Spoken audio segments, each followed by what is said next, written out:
On today's podcast, I'd like to discuss comfort and restoration in our lives, and how my faith is teaching me that by trying to enter a sense of community, that maybe, just maybe, I'll be okay today and tomorrow too. Hello everyone, this is Pastor Tim Nizinski of Waterloo United Methodist Church, and today on the podcast, Theosis, I'm discussing how I can feel safe, nourished, and comforted during challenging times in my life. It seems to be a tradition in the Christian faith for the 23rd Psalm to be read or prayed together at funerals and memorial services. When there's a death, the clergy or the funeral director, or just simply a member of the family, the leader of the family, if you will, begins to recite the words of David's hymn, a hymn of faith relating to God as the Good Shepherd. I question whether we are comforted by the actual words of this psalm, or are we comforted by the rote sense of tradition? Do we feel that in saying these words, joining our voices, or hearing a familiar prayer, we are calm in our unsure, unconfirmed feelings and trauma of the moment? From the emotionalhelpguide.org, I found an article that talked about trauma. And so these words may be helpful to you in trying to understand whether you're experiencing trauma or not. It writes, emotional and psychological trauma is the result of extraordinarily stressful events that shatter your sense of security, making you feel helpless in a dangerous world. Traumatic experiences often involve a threat to life or safety, but any situation that leaves you feeling overwhelmed and isolated can be considered traumatic, even if it doesn't involve physical harm. It's not the objective facts that determine whether an event is traumatic, but your subjective emotional experience of the event. The more frightened and helpless you feel, the more likely you are to be traumatized. Now, I'm not making light of trauma in any way, shape, or form, but oftentimes I mention that I'm completely exhausted after I leave the dentist. Now, I want to be very clear, I've got a wonderful dentist. The staff is fantastic. They are very comforting. They're very helpful. But oftentimes, I've been asked by the dental hygienist, what is it that that makes me so nervous? Like, why am I so upset? What is it about the event that I start to hyperventilate and breathe? And I say, to be totally honest, the drive to the dentist. I'm already fully upset. Before I get out of the car, the driving there, the turning of the key, the knowing that the appointment is coming is enough to get me breathing pretty heavy. So by the time I get to the chair, I can feel my chest, my heart pounding inside. So I'm not saying that is a trauma, but certainly that is a kind of feeling that you get when there is trauma in your life. And so this feeling of trauma can come from a wide variety of causes and results in an ill effect in our life. We feel, as the explanation of the Psalms go, disoriented. That's what Brueggemann says. they fall into those three categories: orientation, disorientation, reorientation. And so the 23rd Psalm, I find, to definitely be a part of somebody who calls out, cries out, prays to God through disorientation.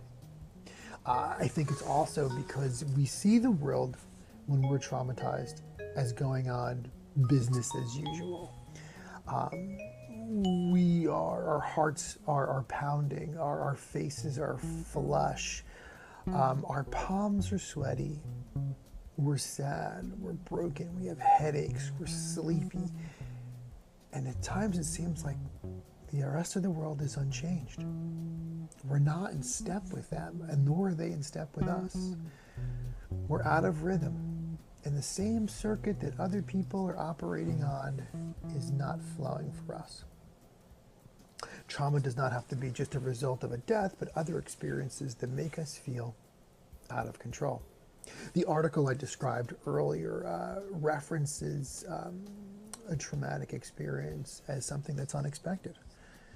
that we feel unprepared, and we feel like we don't have control. And so we search for answers, or at least something that gives us a sense of normalcy, something we can hold on to, a tether, a hard rock, a firm foundation that makes us feel planted and safe.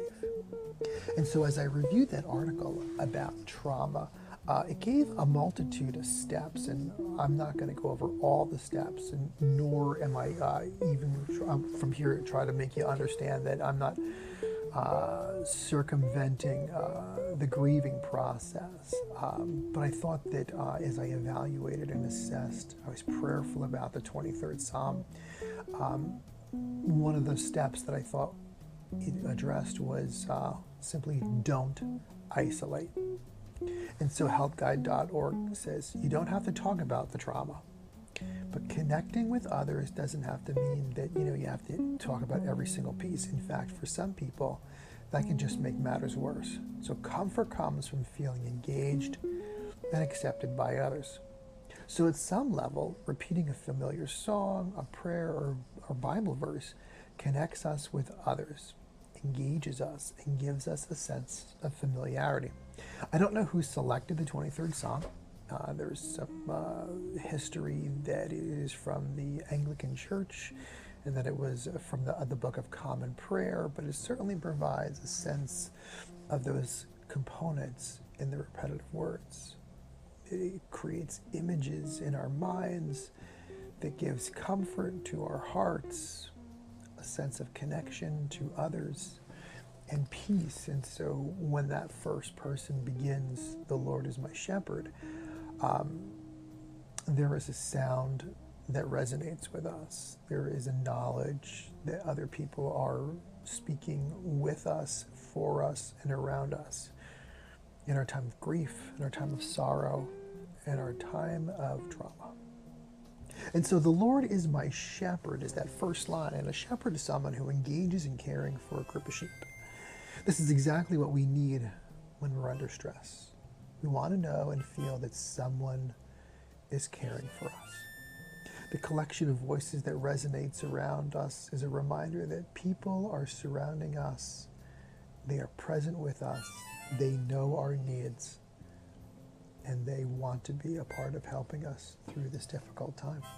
And just because people are coming and going around you, carrying on with their daily tasks, it does not mean that within them is a mind, a heart, and a spirit given by God that holds you in their attention.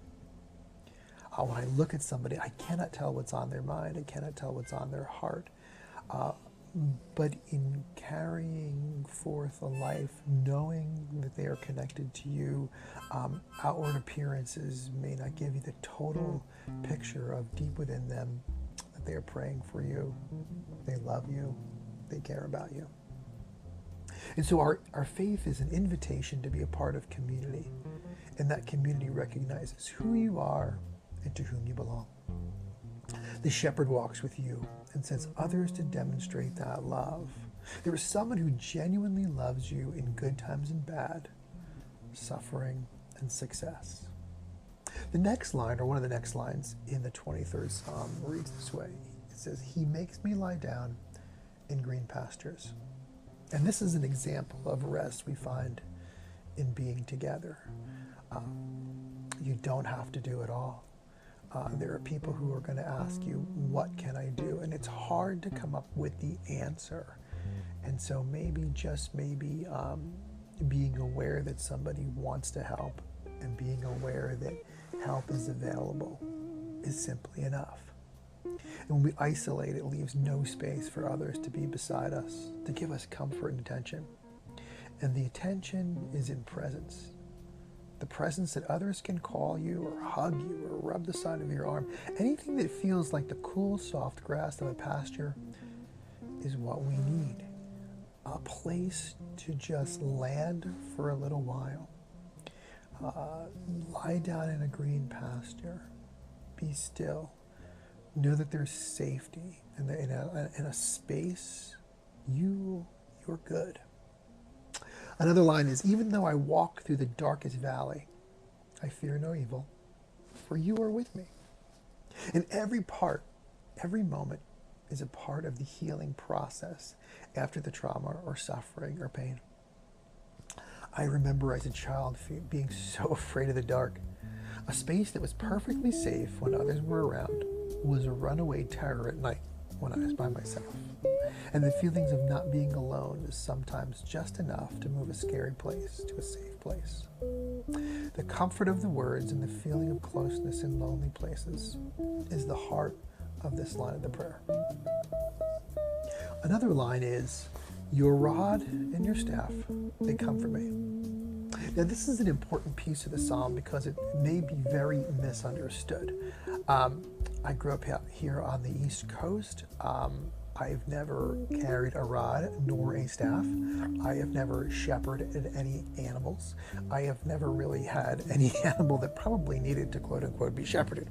So I was certainly not familiar with actual shepherding, and so the rod and the staff can kind of scare me into believing that the shepherd is following me around, nudging me and rooting me out of places that are off track.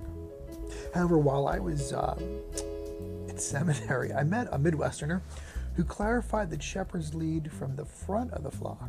The shepherd's staff is something that gives the herd a place to look forward to and find, which led me to pause and consider that the staff was for me to look not behind for fear of reprisal, but ahead to a future day.